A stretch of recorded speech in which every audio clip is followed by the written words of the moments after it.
सुनने में अजीब है लेकिन सच है। हो सकता है आपके पीरियड्स टाइम पर आ रहे हो, फ्लो नॉर्मल हो, फिर भी आपकी बॉडी में हार्मोन इम्बैलेंस हो। जी हाँ, जब हार्मोन इम्बैलेंस की बात आती है तो ज़्यादातर महिलाएं ये सोचती हैं कि मेरे पीरियड्स ठीक हैं तो मेरे हार्मोन भी ठीक ही होंगे, जो कि सबसे बड़ा झूठ है। पीरियड्स हॉर्मोन्स का सिर्फ एक इंडिकेटर है, लेकिन इसके पीछे एक पूरा सिस्टम काम करता है। आपका माइंड, आपका गट और आपके हॉर्मोन्स, ये सब एक ही लूप में काम करते हैं। आपके दिमाग में स्ट्रेस होता है, लेकिन उसका असर आपके गट पर पड़ता है। जब आपका गट और लीवर स्ट्रगल कर रहे होते हैं, ऐसे में आपके हॉर्मोन्स भी साइलेंटली बिगड़ रहे होते हैं। पीरियड्स में गड़बड़ हार्मोन इम्बैलेंस का एंड पॉइंट नहीं है, पीरियड्स हॉर्मोन्स का मिरर है। तो आइए जानते हैं कि कैसे पहचानें आपकी बॉडी में हार्मोन इम्बैलेंस है या फिर नहीं, और अगर हैं तो अपनी डाइट और लाइफस्टाइल में बदलाव करके इसे कैसे हमेशा के लिए बैलेंस किया जा सकता है। चलिए स्टार्ट करते हैं आज की video. Thanks to all beautiful eyes watching my channel. मैं डॉक्टर वंदना स्वागत करती हूँ आपका मेरे अपने चैनल में, जिसका नाम है डॉक्टर वंदनाज आयु लैब। अगर पीरियड्स की भी बात करें तो उसमें कुछ चीजें देखनी होती हैं, जैसे कि साइकिल की लेंथ। अगर आपके पीरियड्स की साइकिल 21 दिन से लेकर 35 दिन की है तो ये नॉर्मल है। अगर आपके पीरियड्स 2-3 दिन ऊपर नीचे हो जाते हैं तो ये भी नॉर्मल है। लेकिन अगर आपकी साइकिल बिल्कुल भी फिक्स्ड नहीं है, साइकिल का गैप 21 दिन से कम है या फिर 35 दिन से ज़्यादा है, तो ये नॉर्मल नहीं है। अब बात करते हैं पीरियड्स कितने दिन चलने चाहिए। तो 3 से लेकर 5 दिन, मैक्सिमम 7 दिन तक पीरियड्स आना नॉर्मल है। अगर उसके बाद भी आपको स्पॉटिंग होती है, धब्बे धब्बे आते हैं, तो ये नॉर्मल नहीं है। अगर आपके पीरियड्स 2 दिन में ही खत्म हो जाते हैं तो ये भी नॉर्मल नहीं है। इसके अलावा देखते हैं फ्लो। तो पीरियड्स के दौरान जो टोटल ब्लड लॉस है वो 30 से लेकर 60 ml तक सामान्य माना जाता है। मैक्सिमम आप 80 ml तक को सामान्य मान सकते हैं। अगर 80 ml से ज़्यादा ब्लड लॉस हो रहा है तो इसको ज़्यादा माना जाएगा, यानी आपके पीरियड्स में ज़्यादा खून गिर रहा है। अगर 30 ml से कम है यानी खून कम गिर रहा है। अब अगर फ्लो की बात करें तो पीरियड्स में 2 दिन अच्छे से फ्लो आने के बाद तीसरे दिन से फ्लो का कम हो जाना सामान्य है। अगर पैड्स की बात करें तो एक दिन में 3 से 4 पैड चेंज होना सामान्य है, 2 पैड चेंज होना सामान्य है। लेकिन पेन की बात करें तो जो पेन बिना पेन किलर्स के सहन किया जा सके वो ही सामान्य है। अगर आपको अनबियरेबल पेन होता है, आपको हर बार पेन किलर्स लेने पड़ते हैं, तो ये सामान्य नहीं है। इसके अलावा एक और चीज़ देखनी होती है, खून के थक्के आना। तो कभी कभी आपको थक्के आते हैं, छोटे छोटे थक्के आते हैं, तो वो नॉर्मल है। लेकिन अगर आपको रेगुलरली ही बड़े बड़े क्लॉट्स आ रहे हैं तो ये नॉर्मल नहीं है। पीरियड स्टार्ट होने के कुछ दिनों पहले से ही हमारी बॉडी में कुछ सिम्टम्स आने लगते हैं, जिन्हें हम PMS यानी प्री मेंस्ट्रुअल सिंड्रोम कहते हैं। अगर ये माइल्ड है तो सामान्य है, जैसे कि हल्का फुल्का मूड स्विंग होना, बॉडी में एनर्जी का कुछ लो फील करना, हल्की फुल्की थकावट, हल्की फुल्की ब्लोटिंग होना सामान्य है।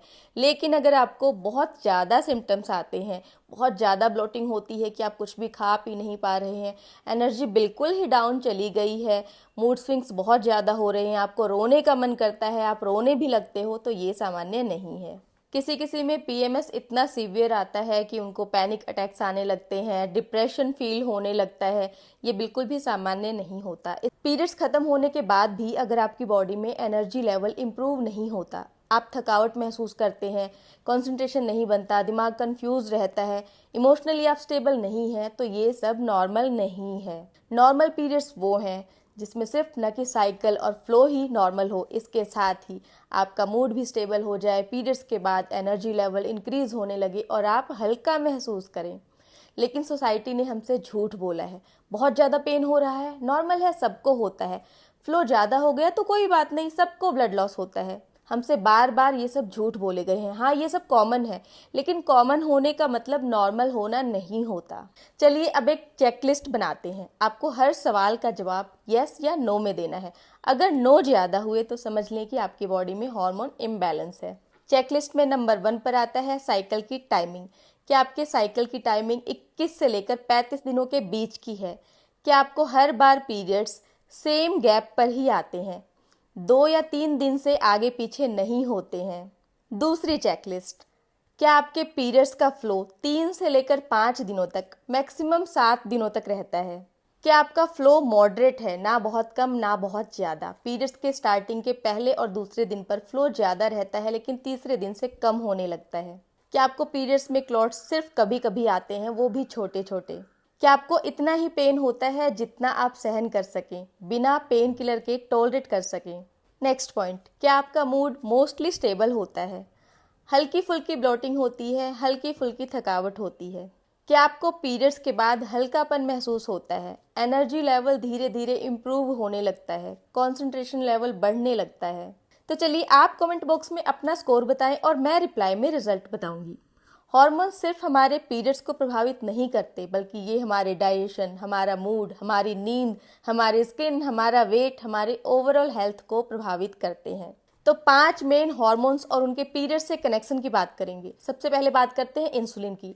आजकल इंसुलिन रेजिस्टेंस के केसेस बहुत ही ज़्यादा बढ़ गए हैं, कारण हमारी लाइफस्टाइल। आजकल रिफाइंड कार्ब और शुगर का इंटेक बढ़ गया है, जबकि फिजिकल एक्टिविटी काफ़ी लिमिटेड हो गई है, जिसका नतीजा पीसीओएस के केसेस, हार्मोन इम्बैलेंस के केसेस बहुत ही ज़्यादा बढ़ने लगे हैं। महिलाओं में वेट गेन की समस्या आने लगी है, मीठे की क्रेविंग्स बहुत ज़्यादा होती हैं। दूसरा मेन हार्मोन है कॉर्टिसोल, जिसे हम स्ट्रेस हार्मोन के नाम से भी जानते हैं।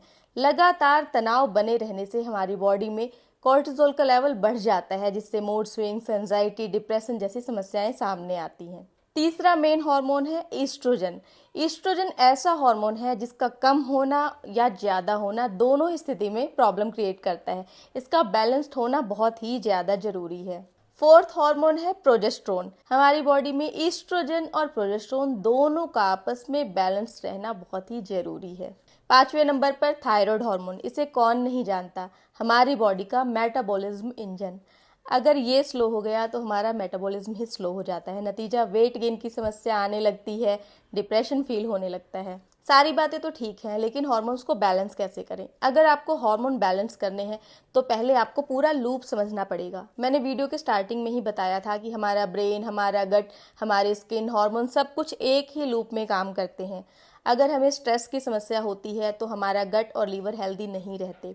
आजकल ज़्यादातर लोगों को देख लो, गट का कोई ना कोई प्रॉब्लम रहता है। किसी को आईबीएस की प्रॉब्लम है, किसी को फैटी लिवर की प्रॉब्लम है, किसी को कॉन्स्टिपेशन है। उसके बाद कहते हैं कि मुझे पीसीओएस कैसे हो गया, मुझे हार्मोन इम्बैलेंस कैसे हो गया, इतना वेट गेन क्यों हो रहा है। कॉन्स्टिपेशन से पीसीओएस या फिर पीरियड्स का रिलेशन आपको बहुत ही चौंकाने वाला लगता है, लेकिन आयुर्वेद में तो ये कॉन्सेप्ट स्टार्टिंग से ही क्लियर है। आयुर्वेद के अकॉर्डिंग हमारे पेट में अपान वायु होता है, जो कि मल मूत्र और पीरियड्स को नीचे की तरफ निष्कासित करने का, यानी बाहर निकालने का काम करता है।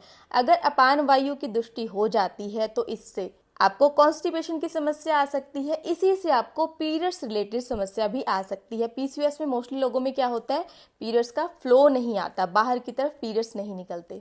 आजकल की डिजिटल लाइफ हार्मोन डिजास्टर का कारण बन गई है। देर रात तक मोबाइल स्क्रीन स्क्रॉल करते रहना, ये हमारी बॉडी के अंदर मेलाटोनिन के लेवल को रिड्यूस कर देती है और कॉर्टिसोल के लेवल को बढ़ा देती है, जिसका कारण नींद आसानी से नहीं आती। जब नींद नहीं आएगी तो बॉडी का सारा सिस्टम अपने आप ही बिगड़ जाता है। चलिए अब बात करते हैं रियल रिजल्ट्स की, कैसे हम सिर्फ 3 महीने में अपनी बॉडी के हार्मोन्स को रीसेट कर सकते हैं। शुरुआत करेंगे मॉर्निंग से। जब आप सुबह उठते हैं, उठते ही अपने फ़ोन को देखने लग जाते हैं, ऐसा नहीं करना है। थोड़ा सा टाइम ले, रिलैक्स हों, डीप ब्रीदिंग करें। अगर आपको प्राणायाम आता है तो प्राणायाम करें, नहीं आता तो सीख लें। प्राणायाम में आपको ईजी ब्रीदिंग करनी है, डीप ब्रीदिंग नहीं करनी। थोड़ा सा उठकर घूमें, पानी पिएं। अब बात करते हैं आपकी ईटिंग हैबिट्स की। आपको बच्चों की तरह नहीं खाना कि जब भी जो मन में आया वो ही खा लिया। सबसे पहले आपके खाने का एक फिक्स टाइम होना चाहिए, ऐसा नहीं कि आप कभी भी खा रहे हैं। जब आप कुछ दिनों तक एक फिक्स टाइम पर खाने लगते हैं तो आपकी भूख उसी हिसाब से सेट हो जाती है। दूसरा नंबर, आपको हमेशा ठंडा और बासी खाना नहीं खाना है, इससे हार्मोन इम्बैलेंस होते हैं। तो कोशिश करें जितना हो सके ताज़ा बना हुआ फ्रेश खाना खाएं। हाँ, कभी कभी ऐसा है कि अगर खाना बच गया, फ्रिज में रखा हुआ, आप खा सकते हैं, ऐसा तो नहीं कि उसको फेंकेंगे। तीसरी बात, आपकी डाइट के अंदर फाइबर्स, प्रोटीन, कार्ब्स सबका बैलेंस होना चाहिए। किसी एक चीज़ के पीछे आपको नहीं भागना है। चौथी बात, अगर आपको बिल्कुल भी भूख नहीं हो तो ज़बरदस्ती नहीं खाना है। भूख है तो भूख को दबाना नहीं है, और जितनी आपको भूख है उससे कम खाना है। और पांचवी बात, सबको पता है कि हमें artificial sugar, refined carbs, processed food, packed food, ये सारी चीज़ें अवॉइड करनी है। तीसरा पॉइंट, सबसे इम्पॉर्टेंट, आपकी नींद। ज़्यादातर लोगों को लगता है कि 6 से 8 घंटे की नींद हो गई तो आपकी नींद ठीक है, जबकि ऐसा नहीं है। नींद की टाइमिंग और क्वालिटी दोनों ही चीज़ें इंपॉर्टेंट है। तो सोने के 2 घंटे पहले आपको फ़ोन साइड में रख देना है। 10 बजे मैक्सिमम 11 बजे कोशिश करें कि आप सो जाएं। जब आप टाइम से सोएंगे तभी सुबह टाइम से उठ पाएंगे। आयुर्वेद के हिसाब से अगर आप देर रात तक जागते हैं तो बॉडी में वात बढ़ता है, अगर आप सुबह देर तक सोते रहते हैं तो बॉडी में कफ बढ़ता है। अगर आपकी बॉडी में 2 दोष इम्बैलेंस हो जाएंगे तो तीसरा ऑटोमेटिकली इम्बैलेंस हो जाएगा। दिन में सोने से बॉडी के अंदर कफ दोष बढ़ता है। अगर आपकी बॉडी में कफ दोष इम्बैलेंस होता है तो इससे वेट गेन की समस्या, हार्मोन इम्बैलेंस की समस्या होती है। फिजिकल एक्टिविटी, अगर आप ये सोचती हैं कि घर के काम करने से ही आपकी प्रॉपर एक्सरसाइज हो जाती है तो ये गलत धारणा है। ऐसा नहीं होता है, आपको वर्कआउट करने की ज़रूरत है। तो आप कोई भी लो इंटेंसिटी वर्कआउट कर सकते हैं। हार्मोन बैलेंस करने के लिए लो इंटेंसिटी वर्कआउट्स ज़्यादा फायदेमंद होते हैं। आपको कुछ नहीं करना है तो थोड़ा सा टाइम निकाल के आप सुबह और शाम आधे आधे घंटे का वॉक भी कर सकते हैं। वॉक आपको करना है तो तेज तेज चलना है, धीरे धीरे नहीं चलना है। अगर आप मेरे होम रेमेडीज बताने का या फिर आयुर्वेदिक हर्ब्स बताने का वेट कर रहे हैं तो यहाँ पर मैं आपको सतर्क कर दूं, ये चीज़ें आपकी बॉडी में सिम्टम्स को दबाती हैं, पूरा क्योर नहीं देती हैं। आपको रूट कॉज पर ही काम करना पड़ेगा, तभी जाकर ये समस्या पूरी तरीके से खत्म होती है। आयुर्वेद में कोई भी एक हर्ब हर किसी के लिए नहीं बताई गई है। एग्जाम्पल के लिए आजकल शतावरी का बहुत हाइप बना दिया है कि शतावरी ले लो तो पीसीओएस ठीक हो जाएगा, शतावरी ले लो तो हार्मोन बैलेंस हो जाएंगे, जो कि सही नहीं है।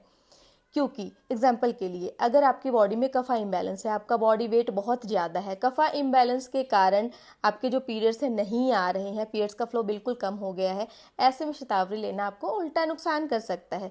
इसी तरीके से अगर अश्वगंधा की बात करें तो अगर आपकी बॉडी में पित्त दोष बढ़ा हुआ है, बॉडी हीट ज़्यादा है, तो उससे आपको समस्या हो सकती है। मान लो आप अश्वगंधा तो ले रहे हो कि आपके दिमाग में शांति हो, लेकिन अगर वो पित्त को इम्बैलेंस कर देगा तो आपको और भी ज़्यादा इरिटेबिलिटी महसूस हो सकती है। सेम मेथी का पानी भी लोग काफ़ी यूज़ करते हैं, तो किसी के लिए फ़ायदेमंद हो सकता है, किसी के लिए फ़ायदेमंद नहीं होगा। मेथी का पानी काम क्या करता है, इंसुलिन सेंसिटिविटी को बढ़ाता है, लेकिन ये आप जब तक लोगे तभी तक तो इसका फ़ायदा होगा, लेकिन इससे आपकी बॉडी में बॉडी हीट भी बढ़ सकती है। वहीं पर अगर आप एक्सरसाइज से इंसुलिन सेंसिटिविटी को बढ़ाते हो तो ये चीज़ हमेशा रहेगी, क्योंकि आप लाइफस्टाइल को हमेशा फॉलो कर सकते हो, मेडिसिन को हमेशा फॉलो नहीं कर सकते। खैर, मैंने शतावरी और अश्वगंधा पर ऑलरेडी डिटेल में वीडियो बना रखी है, तो किसे लेना चाहिए किसे नहीं लेना चाहिए आप यहाँ पर जाकर ये नॉलेज ले सकते हैं। और अगर आप मेथी पर भी डिटेल में वीडियो चाहते हैं तो मुझे कमेंट करके ज़रूर बताना। चलिए, अब 120 दिनों के लिए आपको ये लाइफस्टाइल फॉलो करनी है।